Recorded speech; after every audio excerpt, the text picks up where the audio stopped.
દવાખાનાની અંદર ડોક્ટરો નથી। શું મિત્રો આપણે આઝાદીના 78 વર્ષ પછી પણ શું આવું જ જીવન જીવવું છે? શું મિત્રો આપણને આવનારી પેઢી જ્યારે સવાલ કરશે ત્યારે શું જવાબ આપીશું?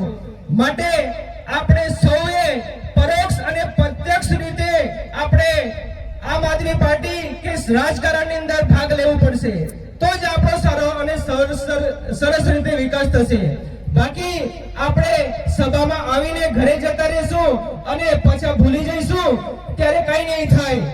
અને આપણા જ્યારે આદિવાસીની વાત આવે ત્યારે આપણે સૌથી પહેલા કોણ યાદ આવે તો કે બિરસા મુંડા, જેણે આદિવાસીના મૂળ પ્રશ્નો, આદિવાસીના જળ જંગલને જમીન માટે લડ્યા હતા। એવી જ રીતે આજે આપણા સરસ ગુજરાતની અંદર આદિવાસીના હક અને અધિકાર અને જંગલ જમીન માટે કોઈ લડતું હોય ને તો એ છે ચૈતર વસાવા। ચૈતર વસાવા જ એક આખા ગુજરાતની અંદર છે જે આદિવાસીના પ્રશ્નો માટે લડે છે।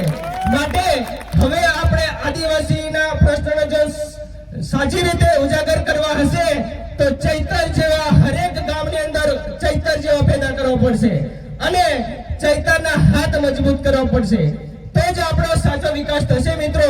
બાકી આપણને આજે ભાજપ જે સરકાર છે એ 28 વર્ષ થઈ ગયા છતાં પણ આપણે રોડ પર નીકળવું પડે છે।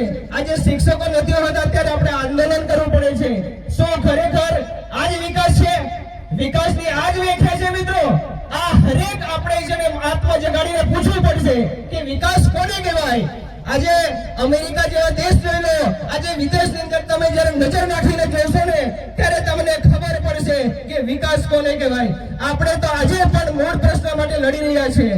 માટે હું તમને એક આહવાન કરું છું મિત્રો કે આવનારી પંચાયતની ચૂંટણીની અંદર આપણા શિક્ષિત યુવા મિત્રો જે પણ ઉમેદવારી નોંધાવે, જે પણ પાર્ટીને ઉમેદવારી કરવા માટે આગળ આવે એને આપણે જંગી બહુમતથી જીતાવીશું, તો જ સારો વિકાસ થશે। બાકી ખાલી કાગળ પર વિકાસ થતો રહેશે। મિત્રો ઘણું બધું આપણે કહેવાનું છે અને આપણા લોકલાડીલા ધારાસભ્ય આવવાના છે, તો તમે એક શાંતિ પ્રિય બેસીને એને આપણે સાંભળવા છે અને એમને આપણે વધાવી લેવાના છે મિત્રો।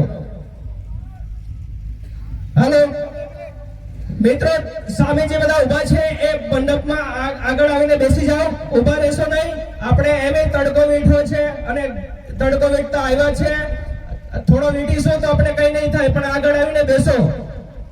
બસ હું મારું આટલું વ્યક્તિત્વ પૂરું કરું છું।